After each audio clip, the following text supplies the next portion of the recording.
नमस्कार दोस्तों। आज के इस वीडियो में हम ओबेसिटी यानी मोटापा को दूर करने के लिए 7 मोस्ट इम्पॉर्टेंट और मोस्ट इफेक्टिव योगा पोज करेंगे जो आपके बेली फैट को रिड्यूस करने में काफ़ी हेल्पफुल रहेगा। तो चलिए आज का वीडियो स्टार्ट करते हैं।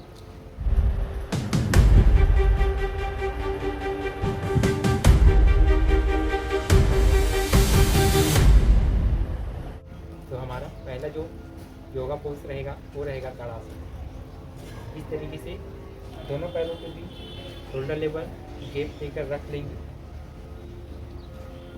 अपने थाई मसल को टाइट करेंगे, नी टेप को लॉक करेंगे। फिर यहीं से दोनों हाथों को सांस लेते हुए ऊपर उठाएंगे।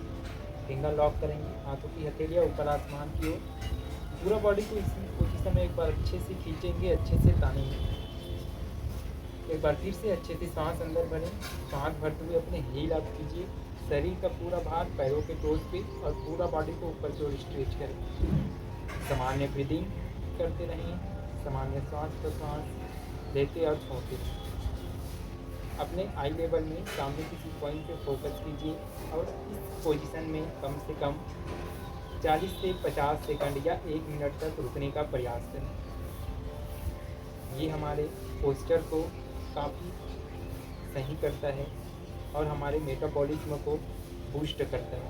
साथ ही ये हमारे काफ मसल्स पे, हमारे लेग्स को और हमारे कोर मसल्स को एक्टिव करने में काफ़ी यूज़फुल रहता है। ये हमारे पूरे शरीर को एक्टिव करता है। हमारा पूरा शरीर पूरी तरीके से स्ट्रेच होता है। फिर सांस छोड़ते हुए धीरे से दोनों हिल अप करेंगे और वापस आएंगे। तो ये रहेगा हमारा पहला अभ्यास ताड़ासन। इसको आप डेली कम से कम 5 बार करेंगे 1-1 मिनट के होल्डिंग के साथ। हमारा जो दूसरा आसन रहेगा वो रहेगा त्रिकोण आसन यानी ट्राइंगल पोज। ट्राइंगल पोज के लिए हम दोनों पैरों को वाइड करेंगे, फैला के रखेंगे। इस तरीके से फैला के रखें। पहले दोनों हाथों को शोल्डर लेवल में अप करेंगे। फिर हमारा जो लेफ्ट हैंड है उसको नीचे स्लाइड करते हुए पैरों के सोल के पास लेकर जाएंगे और राइट हैंड को अप करेंगे इस तरीके से। जब हम इस पोजीशन में आएंगे तो कोशिश करेंगे कि जो हमारा जो शोल्डर है वो सामने की ओर इस तरीके से ना गिरे। हम अपने शोल्डर को, जो अपर शोल्डर है उसको इस प्रकार ट्विस्ट करेंगे ताकि हमारा चेस्ट हल्का सा एक्सपांड हो और सामने की ओर, और अपना जो राइट हैंड है उसको ऊपर करेंगे इस तरीके से। और इस पोजीशन में 30 सेकंड तक रुकने का प्रयास करें। जब हम इस तरीके से रुकते हैं तो हमारे कोर मसल के ऊपर यानी जो साइड बेली फैट है उस पर स्ट्रेच आएगा। ये जो ऑब्लिक्यू मसल्स है उस पर पूरा स्ट्रेच आता है और ये साइड बेली फैट को लॉस करने में काफ़ी यूजफुल रहता है। सांस लेते हुए सेंटर में आएंगे, सांस छोड़ते हुए इसी को दूसरे साइड करेंगे। या फिर आप हाथों को इस तरीके से हेड के ऊपर से इस तरीके से साइड स्ट्रेन भी कर सकते हैं या भी हाथों को ऊपर। अंतिम स्थिति में 30 से 40 सेकंड रुकने का प्रयास करें, फिर धीरे से वापस। ये रहेगा हमारा दूसरा आसन त्रिकोण आसन। ये हमारे साइड बेली फैट को लॉस करने में काफ़ी महत्वपूर्ण आसन है। इसी में हमारा जो तीसरा आसन रहेगा वो रहेगा कोणासन। कोणासन में भी हम पैरों को इस प्रकार से फैला के रखेंगे। फिर अपोजिट हैंड से अपोजिट टो को टच करेंगे और जो दूसरा हैंड रहेगा वो ऊपर रहेगा इस तरीके से। डायनामिक रूप से करते रहेंगे इसको। इस तरीके से 10 बार लेफ्ट लेग से, 10 बार राइट लेग से। फिर अंतिम समय में इस तरीके से अपने अपोजिट हैंड से अपोजिट लेग को टच करेंगे, अपने लोअर एब्डोमिनल मसल को ट्विस्ट करेंगे और जो दूसरा हाथ रहेगा उसको ऊपर की ओर अच्छे से अप करेंगे और ऊपर जो फिंगर्स है उसको देखने का प्रयास करेंगे। अंतिम स्थिति में इसमें भी 30 सेकंड से लेकर 1 मिनट तक रुकने का प्रयास करें। ये हमारे जांघों की मसल्स को यानी थाई मसल्स को एक्टिव करता है। थाई मसल्स की चर्बी को रिड्यूस करने में हेल्पफुल है। हमारे हिप्स जॉइंट को फ्लेक्सिबल बनाता है और हमारे जो कोर मसल्स है उसको स्ट्रेंथ करता है और बेली फैट को भी लॉस करता है। इस तरीके से दोनों साइड, लेफ्ट साइड और राइट साइड 30 सेकंड रुकने का प्रयास करें। हमारा जो चौथा आसन रहेगा वो रहेगा उत्कट आसन, या फिर जिसको हम चेयर पोज भी कहते हैं। उत्कट आसन के लिए हम दोनों पैरों को पास पास लाएंगे इस तरीके से, दोनों पैरों के बीच शोल्डर लेवल गैप रखेंगे और दोनों पैर 1-1 के शेप में रहे इसका ध्यान रखेंगे। इस तरीके से अपने नी कैप को यानी अपने घुटनों को और अपने थाई मसल्स को टाइट करेंगे। फिर सांस लेते हुए दोनों हाथों को ऊपर उठाएंगे, दोनों हाथ कानों के पैरेलल रहे इसका ध्यान रखेंगे। इस तरीके से अब पूरा बॉडी को ऊपर स्ट्रेच कीजिए। फिर सांस छोड़ते हुए धीरे धीरे नी को बेंड करते जाएं, घुटनों को बेंड करते हुए अपने हिप्स को नीचे की ओर लेकर आते जाएं। इस तरीके से अपना स्पाइन स्ट्रेच कीजिए और सामने किसी पॉइंट पे देखते रहें। अंतिम समय में 30 सेकंड तक रुकने का प्रयास करें।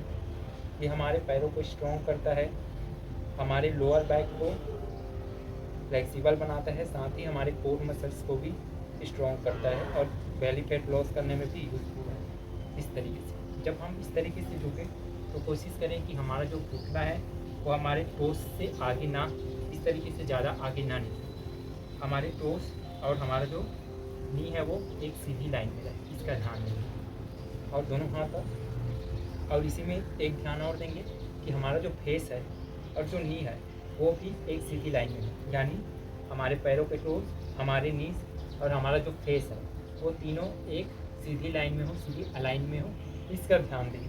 अपनी स्पाइन को स्ट्रेट करेंगे, इस तरह के अपने स्पाइन को स्ट्रेट करते हुए अंतिम समय में 30 सेकंड तक रुकने का प्रयास करें। पूरा बॉडी ऊपर को स्ट्रेच करके रखें।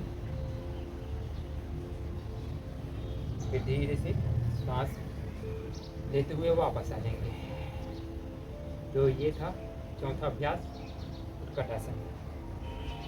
हमारा जो अगला अभ्यास रहेगा वो रहेगा तिर्यक-ताड़ासन। तिर्यक-ताड़ासन में भी हम इस तरीके से खड़े रहेंगे, दोनों हाथों को अप करेंगे, फिंगर को लॉक करेंगे और हथेलिया को ऊपर आसमान की ओर इस तरीके से रखेंगे। पूरा बॉडी को इसी पोजीशन में अच्छे से ऊपर की ओर खींचेंगे, अच्छे से ऊपर की ओर तानेंगे। फिर सांस छोड़ते हुए पूरे बॉडी को हम लेफ्ट साइड धीरे धीरे बेंड करते जाएंगे। इस तरीके से जहाँ तक बेंड हो रहा हो वहाँ तक बेंड करेंगे और कोशिश करेंगे कि जब हम इस तरीके से बेंड करें तो जो दोनों हाथ है वो कानों से चिपका रहे। एक बार देखिए, ऐसा कानों से चिपका रहे, हाथ इस तरीके से लूज ना हो, इसका ध्यान देंगे। सांस लेते हुए सेंटर, सांस छोड़ते हुए अपोजिट साइड। ये भी हमारे जो साइड बेली फैट है उसको रिड्यूस करने में काफ़ी हेल्पफुल है और हमारे हिप्स जॉइंट को फ्री करने में यूजफुल है। फिर सांस लेते हुए सेंटर, तो इस तरीके से आप इसको भी 30 सेकंड तक होल्ड करेंगे। 30 second left side, 30 second right side, और इसको आप 5 सेट्स तक करेंगे। हमारा जो अगला अभ्यास रहेगा वो रहेगा डायनेमिक, यानी दो जो आसन रहेगा उसको एक में मिला के करेंगे, हस्त उत्तान आसन और पादहस्तासन। इसका डायनेमिक रूप से अभ्यास करेंगे, कम से कम 50 बार करेंगे। कैसे करेंगे चलिए देखते हैं। इस तरीके से दोनों पैरों में शोल्डर लेवल गैप देके रखेंगे, दोनों पैर 1-1 के शेप में रहेगा, दोनों हाथों को थाइस के सामने रखेंगे इस तरीके से। फिर सांस लेते हुए अपने दोनों हाथों को ऊपर करेंगे, चेस्ट को यानी जो थोरेसिक रीजन है उसको चेस्ट ओपन करेंगे और थोरेसिक रीजन से पीछे को झुकेंगे, हेड भी पीछे रहेगा। और सांस छोड़ते हुए स्पाइन स्ट्रेच करते हुए दोनों टोस को टच करेंगे। देख लें इस तरीके से मिला एक्सेल 2, मिला एक्सेल 3, मिला एक्सेल 4, मिला एक्सेल 8। इस तरीके से आप इसको डायनेमिक रूप से 50 बार करेंगे। ये हमारे पूरा कोर मसल्स को, जो चर्बी है, जो फैट है, उसको रिड्यूस करने में काफ़ी यूज़फुल है। साथ ही हमारे जो लोअर बैक में जो फैट रहता है उसको भी रिड्यूस करता है। तो ये रहेगा हमारा हस्त उत्तान आसन और पादहस्तासन का अभ्यास। इसी में हमारा एक और जो डायनेमिक पोज रहेगा माउंटेन और कोबरा पोज। कैसे करते हैं चलिए देखते हैं। सबसे पहले इस तरीके से माउंटेन पोज में आ जाएंगे। ये माउंटेन पोज में आ गए। फिर यहीं से श्वास लेते हुए इस तरीके से स्लाइड करते हुए कोबरा पोज में आएंगे। श्वास छोड़ते हुए माउंटेन पोज, यानी डाउनवर्ड फेसिंग डॉग और ये रहेगा अपवर्ड फेसिंग डॉग। इस तरीके से इसको भी डायनेमिक रूप से स्टार्टिंग में 30 बार करेंगे। Inhale up, exhale down, inhale up, exhale down, inhale, upward facing dog, exhale, downward facing dog, inhale upward, exhale downward. जब हम इस तरीके से इसको डायनेमिक रूप से करते हैं तो हमारा पूरा बॉडी एक्टिव हो जाता है और साथ ही हमारे कोर मसल्स पे अच्छा प्रभाव पड़ता है। तो ये रहेगा 7 इफेक्टिव और पावरफुल आसन। आप इसको डेली प्रैक्टिस कीजिए, लगातार प्रैक्टिस कीजिए। 2 से 3 सेट डेली आधे घंटे इसका अभ्यास कीजिए। आपको विदिन 2 से 3 वीक यानी 15 से 25 दिन के बीच ही आपको इसका रिजल्ट देखने को मिलेगा। आज की इस वीडियो में इतना ही। मिलते हैं नेक्स्ट वीडियो में, तब तक के लिए जय हिंद।